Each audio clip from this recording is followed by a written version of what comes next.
map of Jammu and Kashmir no longer looks the same. So there are always gaps, and it is invariably not possible for troops to actually control. Separatist voices are a lot more muted today, but the security situation in Jammu region is a matter of grave concern. I think if I was to write the report card for this government post 2019, there wouldn't be very many positives that I'd have. Why this area has now been exploited. Press freedom in Jammu and Kashmir is a lot less now than it was earlier. So first and foremost is the fact that the announcement of elections, which is happening. Well, when you're threatened with a bulldozer, you're threatened with dismissal, you're threatened with arrest, you're threatened with all sorts of things, it's very easy to bring about quiet. You only have to look as far as the Baramulla parliamentary election results to see that things aren't as comfortable as the government would like it to believe.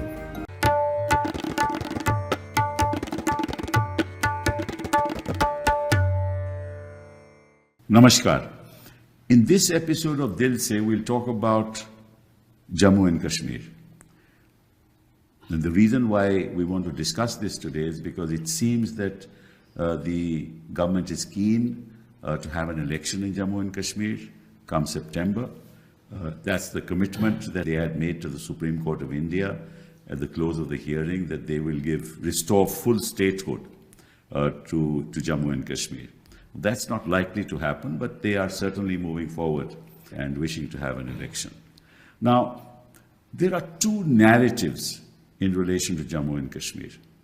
The narrative, I think, on behalf of the establishment is that ever since August 5, 2019, things in Jammu and Kashmir have changed. The levels of terrorism have gone down. Lots of people are visiting Kashmir, visiting the valley, visiting Jammu. People are happy with what's happening in Kashmir. That's one narrative. And terrorism, of course, they say has gone down. The other narrative is, in fact, things are tense in Jammu and Kashmir. We don't know what the people are thinking. In fact, if you look at social indicators prior to 2019, the social indicators were much better than after 2019. In fact, the per capita growth was much more prior to 2019 than after 2019. The state GSDP was more prior to 2019. And of course, tourism has increased, but a lot more pilgrimage. Those who are on pilgrimage are going to Jammu and Kashmir. And previously, those who went for pilgrimage were not counted in the total number of people who go to Jammu and Kashmir. Now they are being counted. So we're going to test which narrative has credibility as we move forward. And we have two extraordinary people with us to discuss this issue. One is Omar. Thank you very much for being here. Everybody knows Omar Abdullah. He's been in politics for far too long now for me to introduce him. But the fact is that he has been the youngest chief minister of Jammu and Kashmir in 2009. Is that so?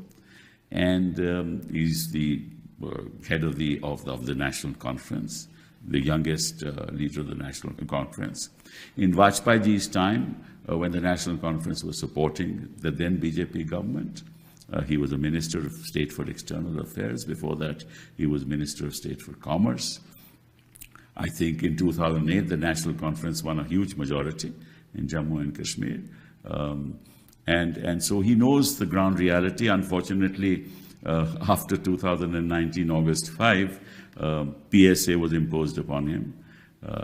And he was under house arrest and all kinds of things happened. But luckily, he's in safer climes now. So thank you very much for being here.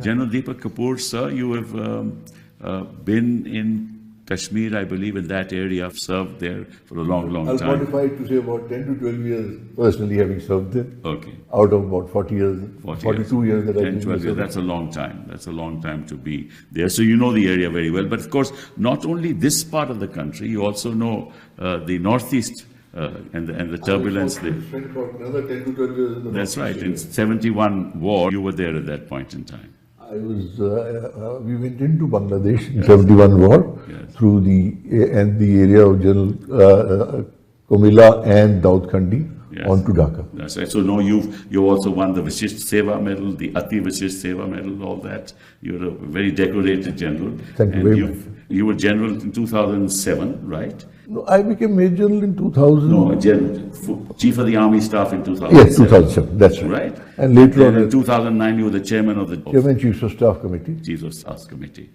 And you know Kashmir extremely well. So I think we'll get a fair idea as to what's happening in Kashmir today. But let me start with you, Omar. Tell me, have things changed after August 5, 2019? The map of Jammu and Kashmir no longer looks the same. You've carved Ladakh out, much to the displeasure of the people of Ladakh. You have reduced Jammu and Kashmir to a union territory. So just the way Jammu and Kashmir looks on the map of India today looks different than it did in 2019. A number of indicators that you pointed out in terms of how Jammu and Kashmir is doing are not as positive as this government would like us to believe. The one area where I think they can claim some credit, and perhaps rightly so, is that separatist voices are a lot more muted today than they were in the past. Now, I would dispute that you didn't really need to remove 370 for that. You just needed to come at them with a heavy hand, which is what you've done. But the security situation in Jammu region is a matter of grave concern.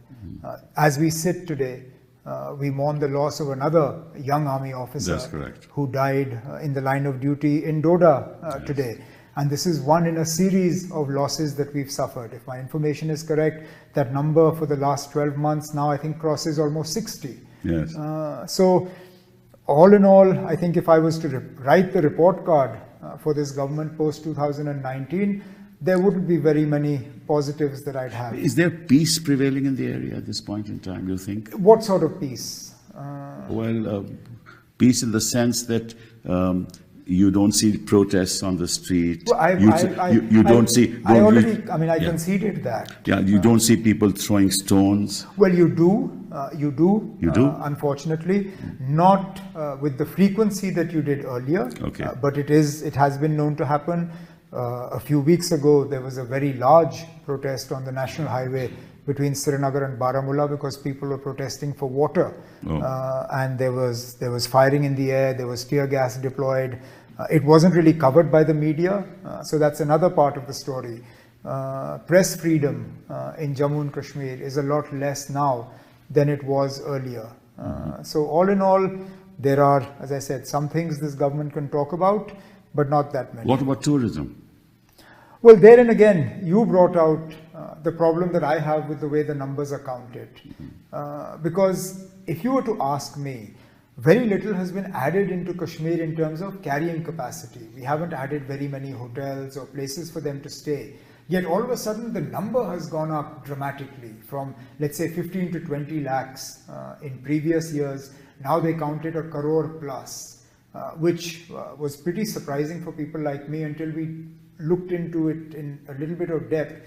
And the truth was, as you pointed out, you just basically added pilgrims to tourists. And we all know you get more than 1 crore who go to Mata Vaishno Devi every year. You get 10-15 lakhs who come to Amarnath Ji. Add that to the normal tourists, and that's what you have. As I was looking at the figure, and we'll come back and come to you now, sir. As we were looking at the figure, only 14% of the tourists actually go to Kashmir. The tourists that we are talking about, 86% go to Jammu. And of that 86%, I would like the government to tell me how many of them actually go beyond the track of Katra to Mata Vaishno Devi. Okay. Most of them arrive by train to Katra, go straight up, do darshan, back in the train and leave. It has been very difficult, almost impossible for us to shift any of these tourists or these pilgrims to some of our tourist sites, which is why the number looks nice, but it's extremely misleading. General Kapoor, I think I would like you to inform the people who are watching this program as to what were your experiences when you were there and what is your perception of what's happening there now. First of all, Mr. Shukla, I must tell you that I was there as a colonel in Srinagar, Sharifabad, in the year 87. And I've seen the area just prior to before actually the insurgency started from 89. And then thereafter, as a brigade commander, I was there in the area of Rampur and Uri from 95 to 97 July for about 2.5 years. And that time, the insurgency in Jammu and Kashmir was at topmost heights. Yes. It had progressed from 89 onwards till about that time. And I was there in that period of time. And we had some very difficult time, to the extent that throughout my stay of 2.5 years, not even for one day families were ever allowed in those areas at all. And we did tackle a lot of issues at that point in time. And may I also say, post that, subsequently in 2005, I was back again as the Army Commander, Northern Command. Yes. Back to Largest command in the country, I believe. yes, it is all the responsibility of the Northern Command. Yes. And the misfortune of those earthquake, etc., which took place in 2006, where again we were involved, and I was specifically involved in touring all these areas for a very large number of times to provide relief, etc., to people in these areas, starting from Srinagar down right toward Uri and beyond up to the line of actual control. So there have been difficult times, and I also must say that there have been ebbs and flows in the insurgency. It has at times gone up, then at other times it went down. For example, from 89 till about 2001-2, it had been going up, but with the erection of the LC fence, the fence which has been made all along the western border with Pakistan and Pakistan-occupied Kashmir, it acted as a further obstacle which was also manned by our troops, which resulted in a certain amount of slowing down of this. But the fence is not impassable at all places, and also the fact that the fence gets damaged specifically because of things like snows, etc., happening in winter months, and then to recreate it takes time. So there are always gaps, and it is invariably not possible for troops to actually control and seal the fence totally that no one can come in. So specifically, that is how it used to happen, that during the summer period, the infiltration from the Pakistani side, from the POK side, would happen towards the valley and those areas all along the northern side. But that's gone down now at this point in time. Yes, no, it used to happen. The area of terrorism has shifted to Jammu now, with Doda, Riyasi. In the summers, in the winters, this used to be closed because of the snows. And in the summers, most of the infiltration earlier used to be through the areas south of Pir Panjal, starting from Poonch, Rajouri, and coming down to Akhnur, then on to Jammu. Correct. So those are the areas, and they were specifically areas from where these infiltrators would thereafter transit towards the valley. First point of entry, Jamia Gali on the Pir Panjal range. Second point of entry in the area of Thana Mandi and beyond, all along the Silk Route. Right. Third point of entry from the Banial area. Fourth point of entry from the area of Sinthal Pass in the Doda Kishtwar area. Correct. So they would use that to transit into the valley during the winter months. But the difference this time is that during these months now, they find that the valley has been very highly defended. Correct. Firstly, the forces at the line of actual control have been effective in checking. Notwithstanding that if some are able to percolate through, the second and the third tier have also been able to check that kind of infiltration, and therefore the area of northern Kashmir, specifically the area of Baramulla, Sopore and all, has not had too much of infiltration coming from those sides. I'm given to understand that a lot of the troops have been moved from the Jammu area to eastern Ladakh, to line of control. And this is the reason also there is not enough security people in that Jammu area and that part of Doda and Riyasi, which is why also there's a problem. You are quite right, Mr. Ribble. It has happened. because the troops were needed in Ladakh. Yes. So, and this area had been dormant for the last about 3-4 years, 5 years. So therefore, possibly the powers that we felt, or people in control felt, that those areas could be denuded of troops and they could be sent to Ladakh. But that is the reason why this area has now been exploited. Yes. And so for this has been a break from the past practice of summers being used from the northern side to come into the valley. But so what they've done is to come in through the areas south of Pir Panjab. That's correct. And with the lack of density in the depth areas, they've been able to come through and thereafter transit through these areas and go across the Pir Panjal to the other side. And they've basically concentrated in general areas south of, in the south Kashmir, areas of Anantnag, areas of Kishtwar side. And that is how that's why they have gone through, and that is why it's very interesting. I was looking at some numbers. And let me indicate to you. In 2005, the number of civilians killed, the terrorist incidents were 1860 in 2005. In 2006, 1569. In 2007, 1021. In 2008, 602. In 2009, 487. And that was around the time I was in Northern Command? Yes, yes. Therefore, I mentioned these figures. And they kept coming down till 2014. They were reduced to 240. Yes. Right? Now, the government says that the incidents of terror have gone down after 370. But the fact of the matter is, if you look at 2022, the figure is 457. It is actually more than 240 in 2014. And in 2023, it's 267, and by August 2024, it's 109 already. And before that, it was 460, 415, 369, actually much more than in those years. Right. So this narrative that the incidence of terrorism has gone down, and it is contrary to data. So there is a difference. While it has gone down specifically in the valley area, yes, it has. In the valley area, yes. The spurt has actually been seen south of Pir Panjab. And if you notice, from 4th May till date, approximately 20 security soldiers officers, JCOs and men have laid down their lives in this period of from 4th May onward till about now. No, in fact, I have the figures. In 2000, I'll compare them. In 2011, 181 total killings took place. In 2012, 121. If you compare that to 2021, 274. 2023, 21. More than that time. And if you look at the soldiers killed, that also more. That is also more. So the area of terrorist activity has shifted. Total number of killings have gone up.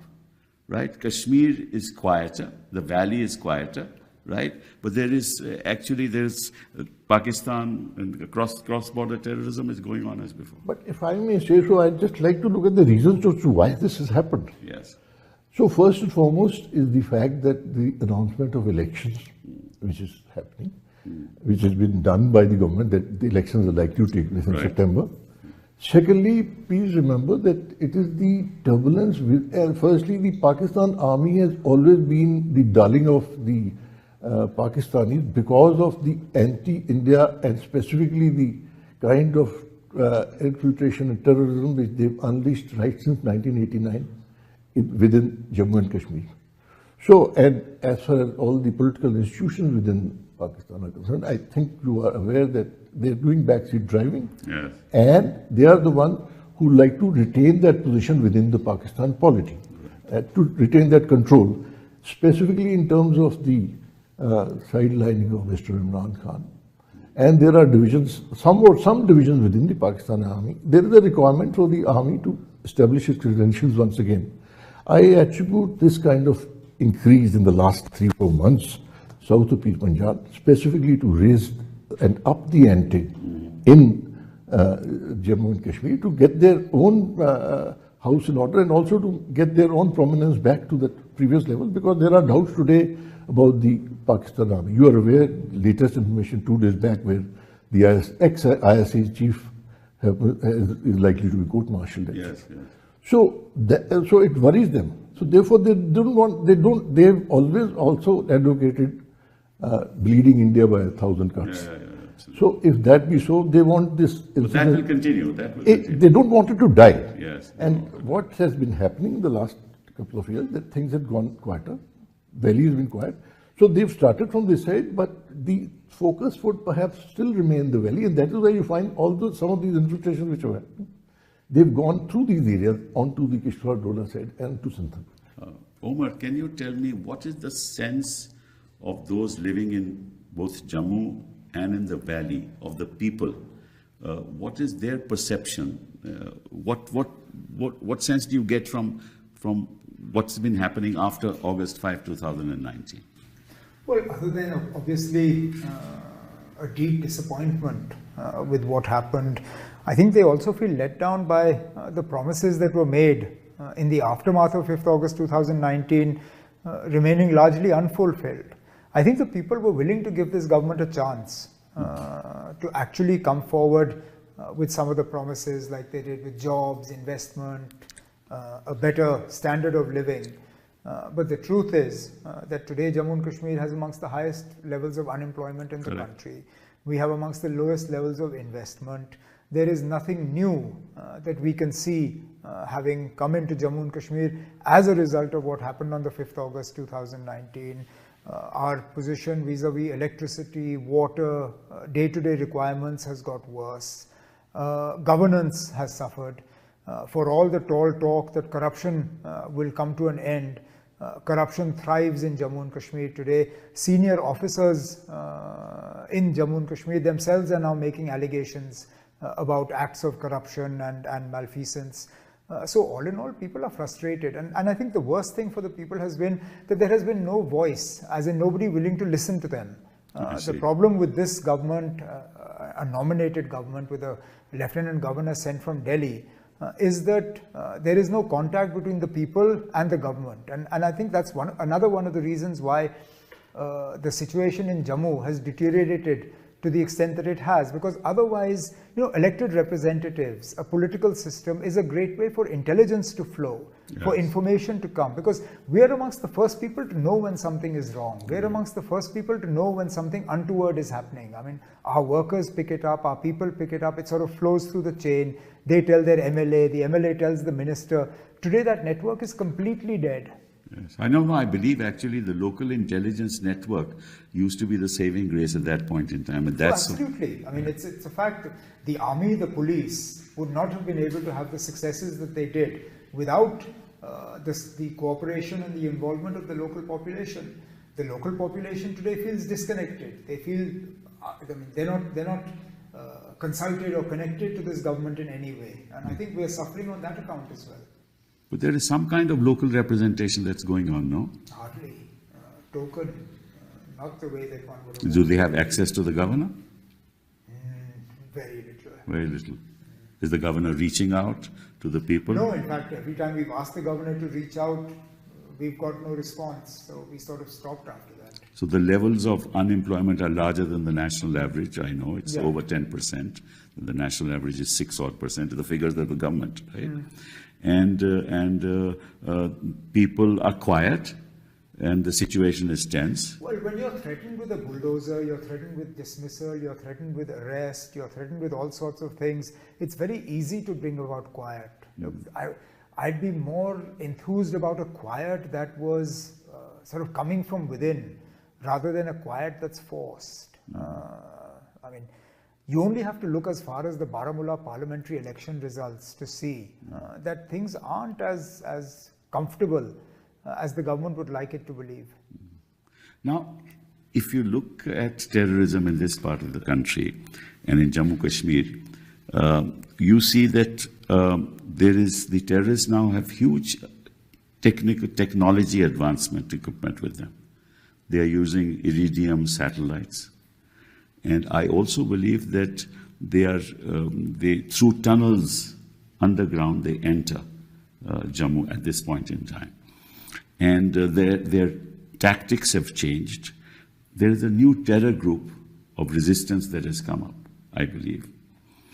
And the foreign and the local are also collaborating, but unless you get support in the local, these incidents will not succeed. And there is an enormous amount of trust deficit that has taken place. Do you agree with that? A few things I want to clarify. First of all, this issue of tunnels and all, if I may say so, I've seen it even way back in 81, 82. I see. Especially in these areas south of Punjab, in the area of Sundarbani, for example, and Akhnoor, those areas, the Chump Plain, the tunneling used by them to push through infiltrators was still there at that point in time. And the fact is that was the situation much better before 5th August 2019? We need to look at it from that perspective. Yes. Was the insurgency much lesser? Were things so much better? So I have my doubts on that. The fact is that this, as I see it, present problem is primarily kind of a scenario being built up to try and scuttle elections. And I think once elections happen, it'd be probably good for all parties all round. So that is one. Secondly, like I said, the Pakistani army's their own agenda meant for their own people. And the other aspect is that prior to 5th August, when the special status was taken away, did Kashmir, J&K, which was given maximum amount of financial support. Right. If you look at the figures, you will find perhaps no state got as much of financial support as did Jammu and Kashmir at those points in time. Yes. Did it make a difference? We need to look at that from that perspective, and also as to how, while we can say even people feel tense, people are not too happy. Yes, political activity has gone down, and it must come up. And so therefore, answer is election, which will happen. But the fact is that there have been improvements. Firstly, that special status from the rest of India developed a sense of divisiveness between India and the rest of the states. So there's a lack of trust even at that point in time. People looked at themselves separately. I have personally had people telling me when I went on, even on my honeymoon, आप India वापस चले. I am talking about 75. No, I have experienced that myself. So, आप India वापस चले, ये Kashmir. That hasn't changed. That hasn't changed. Regardless of what is said. So, if I may say so, the special status prior to that, there was a degree of divisiveness. People felt, and people were pushed out of Jammu and Kashmir. Those the other minorities like Pandits and all, they were pushed out of. That's earlier. Those are there. So and the finance side, a lot more financial assistance had gone into J&K prior to that period. But as to how it was utilized, whether it resulted in a lot of corruption, that's an open question. And we all aware. Not open question. This is where these arguments then descend into. I mean, can somebody please point out to me one concrete improvement in the lives of the people of Jammu and Kashmir after 5th August 2019? One. No, okay. All political parties have been out of power in Jammu and Kashmir since 2018. Correct. What improvement in governance has taken place?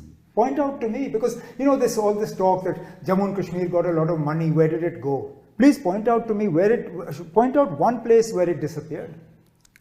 I mean, we've been out of power since 2018. Please show me one person who you've held responsible for misappropriating the large sums of money that allegedly came into Jammu and Kashmir and weren't put to good use. All this is well and good, but categorical answers never come forward. Omar, let me put a perspective before you, and I would like your response, both of you. It is true that prior to August 5, 2019, there was a national feeling that this special status must go. According to me, it may be created, it may not be created. There was a national narrative. In fact, we cannot deny that. I'm all ready to accept that. It stopped the integration of the state. Why are we denying why Jammu and Kashmir got its special status? Yeah, that's right. So we are coming to that. We're coming to that. I mean, without special status, you and I know Jammu and Kashmir would not have been a part of India. Yes. Accession would not have taken place. That's right. So therefore, that question is that after independence, when the special status was given and the 370 was in the Constitution of India, that's historically that was a necessity. Otherwise, Jammu and Kashmir would not have been part of India. No doubt about it. Maharaja, But that should have been over a period of time since. No doubt about it. Question is, and that's the other thing, that from that point in time till August 5, 2019, 99% of the laws that were in India were applicable to the state of Jammu and Kashmir. 99%. So everything was applicable. The status was not there, right? They were not integrated, but everything was applicable. To say that Jammu Kashmir was a separate territory, having a separate sort of structure, a separate law, is not correct, legally speaking, right? But the national narrative was, why should there be special status in Jammu and Kashmir, right? Now, people who are born in the 2000s, in the 90s, they don't know the history of this country. They don't know the history of Jammu and Kashmir. So you can easily build that narrative, and I think the BJP built that narrative and profited from it. Now, it got some short-term gains, and this is the question I'm going to ask both of you. It got some short-term gains in the sense it got some traction in the national election, both in 2014 and 2019. This has been its agenda, so it got some. But the long-term effects of this may well be a downside, which perhaps we do not understand now at this point in time. Because if you take away that status, remember what's happening. People are buying land in Jammu Kashmir, right? People from outside the state are buying land. Horticulture, that's the mainstay of the region, is going down. Now unemployment is rising. No investment is happening, right? So therefore, things are in a state of flux. The downside of it we'll see in years to come. But I think there's a problem there, which perhaps we don't understand now. What do you think of it, Omar? You've alienated Ladakh. I mean, Ladakhis aren't happy with their current situation today. That's true. Okay? You have alienated large sections, General Saab will know, having served in the area, large sections of population who were otherwise committed to the idea of India in the mountain regions of Jammu are today upset. That's a problem that you have. You have not been able to win over the people of Kashmir. Jammu is unhappy with what has happened. Now, it's a different matter that Jammu expresses its anger differently. But please show me, other than hardcore BJP supporters, please show me a section of population in Jammu and Kashmir, including Ladakh, that is actually happy with their life today. What do you say, General? I'd like to draw your attention to another aspect. That is the issue of connectivity. Yes.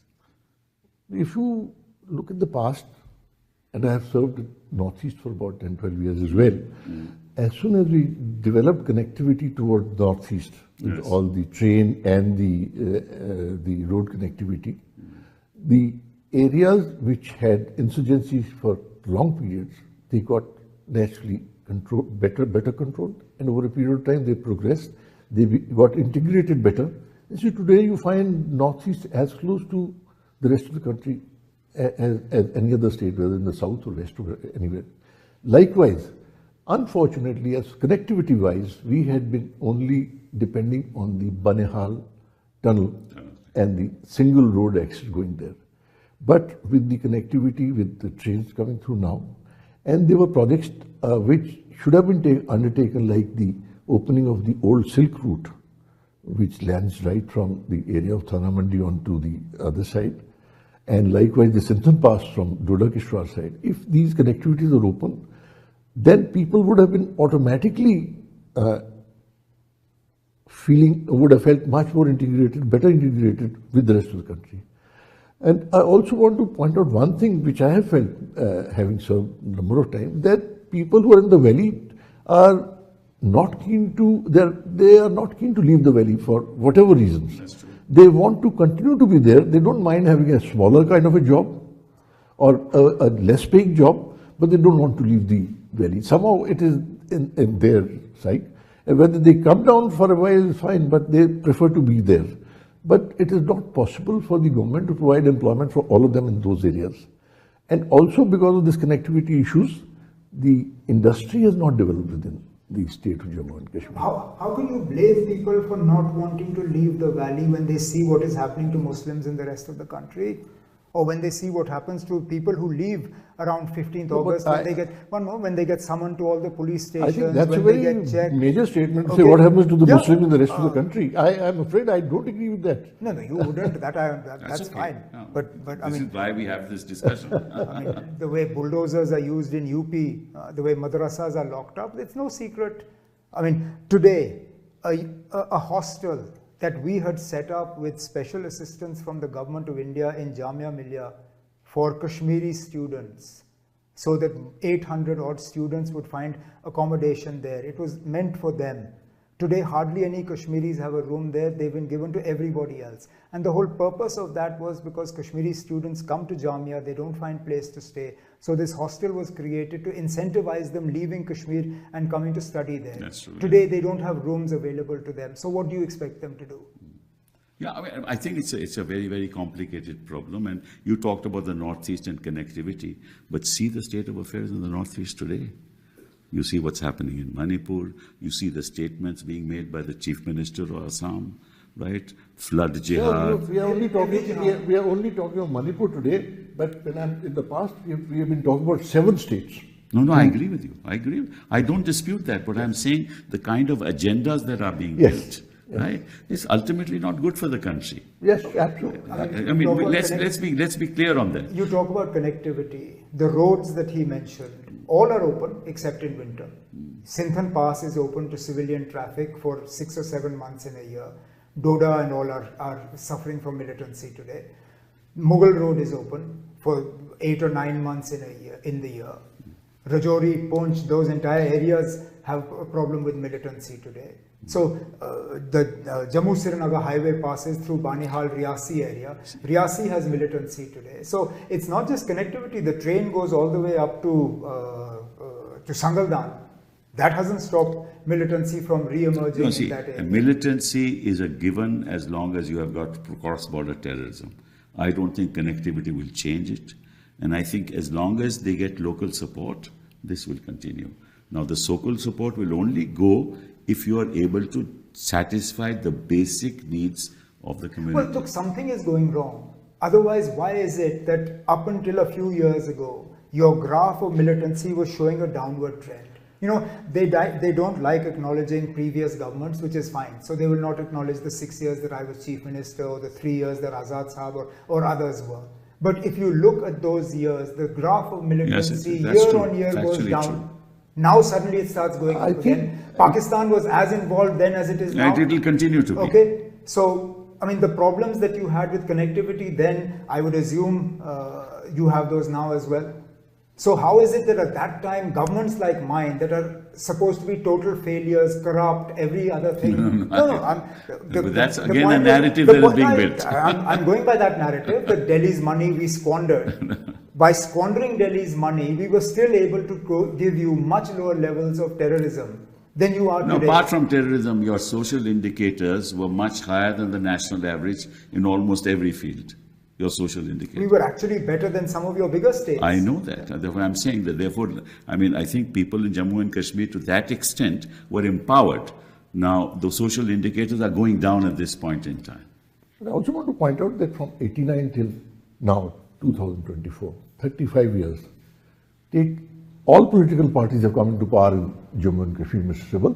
Yes, Whether it is National Conference, PDP, they've all had their share. BJP. BJP is also in coalition. So let's say who has been able to control the insurgency? You can't. Yeah, so I started by saying that there have been ebbs and flows, and if this is happening today, I don't see it getting prolonged for far too long. This Jammu, which is bothering us a lot today, what has happened in the last 2-3 months, but I don't foresee happening it for a very prolonged period of time. It is one of those situations which is being built up as a result, because the election... I agree with the general. The only problem is I think, this is my personal opinion, I am not an expert. Yes, sir. That as long as Pakistan wants to destabilize the region, this will continue. As long as the local population, some elements of that local population support these infiltrators, this will continue. It's been going on for now 30 years, more than that, and it will continue. So therefore the answer would lie that the administration, the military, the police, and all these agencies must sit together and try and find solutions to both for governance as well as for tackling. Yeah, but if you have PSA there, if you pick up people like that under the Public Security Act, and the kind of, things that have come out through inquiries, where there have been excesses, and you know that, right? Then you're not going to get the kind of support from the civilian population. The only way, according to me, is to allow the political process to move on, place responsibility on elected people, so that they will be forced to protect the people of the state, otherwise they'll be thrown out of power. Power is a great... You're right, sir. Yeah. But we have done this in the past, placing responsibility on the elected people. Haven't we done it? Yes, but things were going down, but that's the point. Now today the point is the public is alienated from the administration because there is no connectivity. The public at times has been alienated because from the political leadership of the state also at times. That is true. Yes, and also... So they have suffered.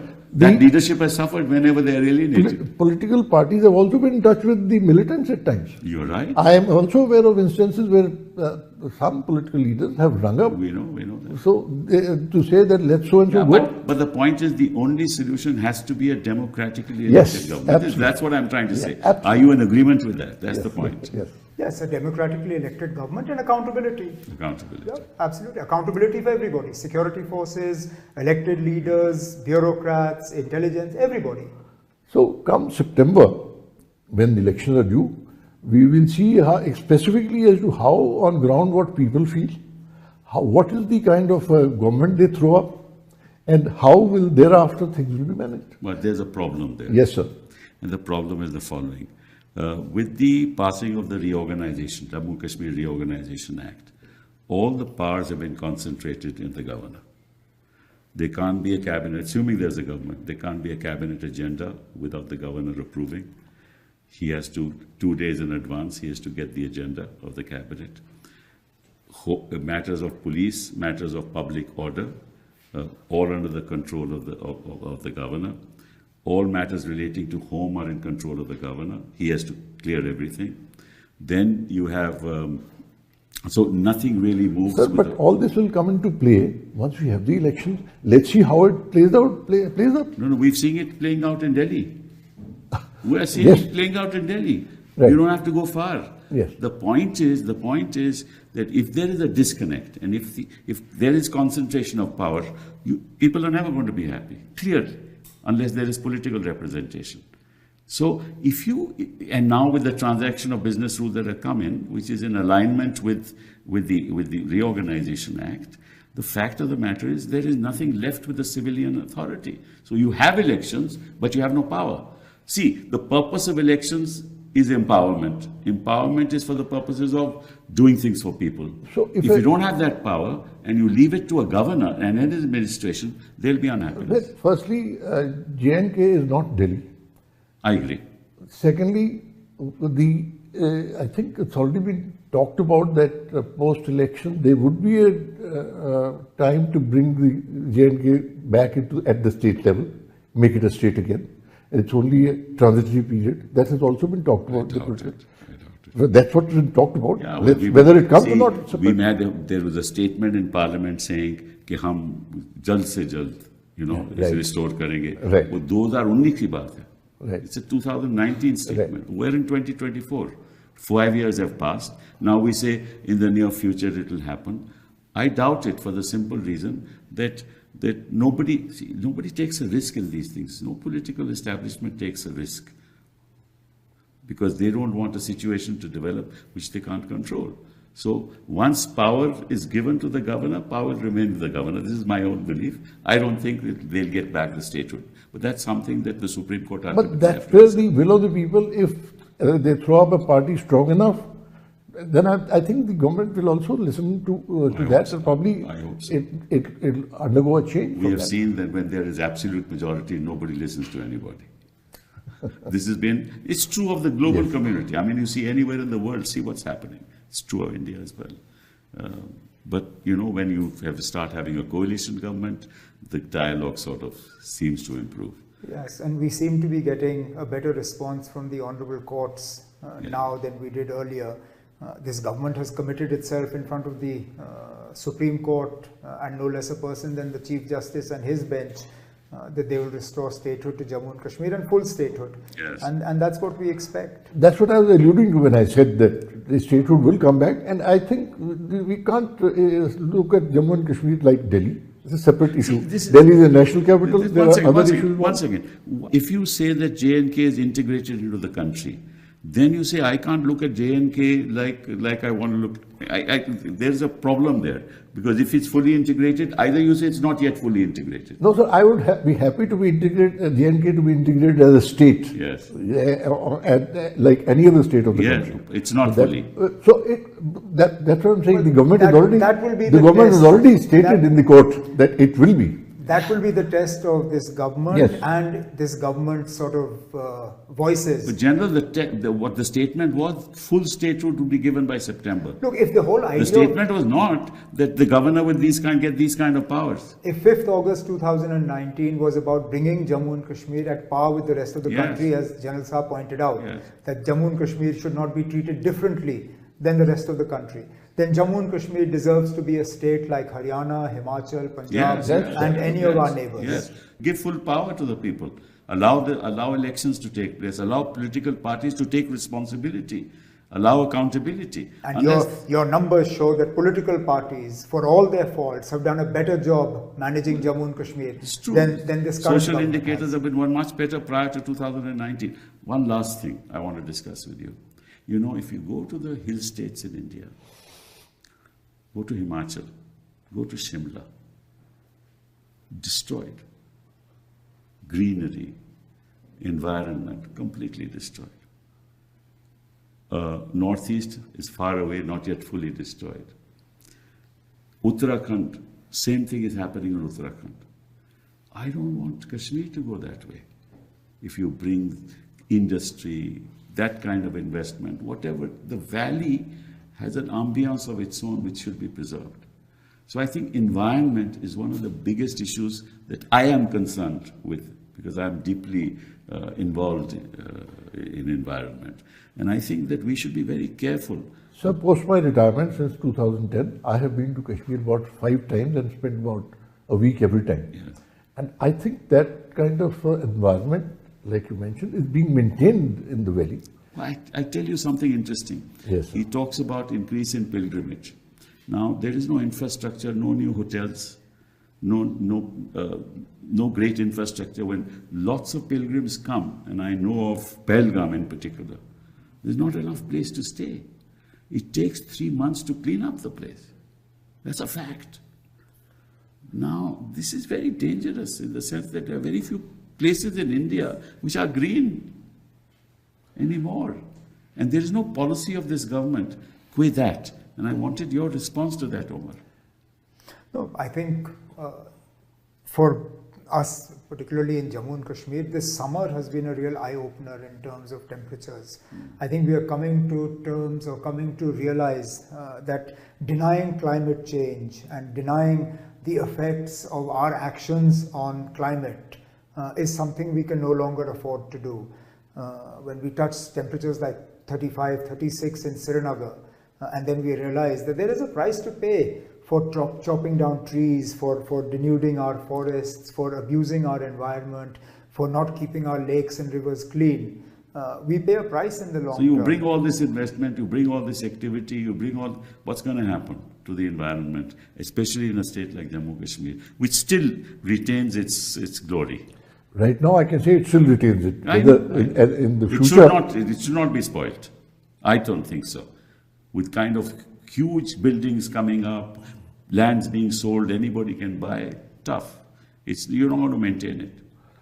That is more so, Mr. Shibal, around Srinagar and its generally its areas and along the highway where most of these towns have come up and have got expanded. But you can't, when you go beyond, say, Srinagar towards Baramulla and beyond, things are the same. In fact, there have been times in insurgency where even civil officials have not visited areas. I'm aware of one where I took the DC Baramulla as a brigade commander to areas which he had not gone for 6 years, which were in my command. No, I know. I can name those areas. Even in Himachal, if you go those remote areas, people don't go there. But I'm saying, even in a place like Srinagar, even in cities, this kind of construction that is taking place in the rest of the country should not happen.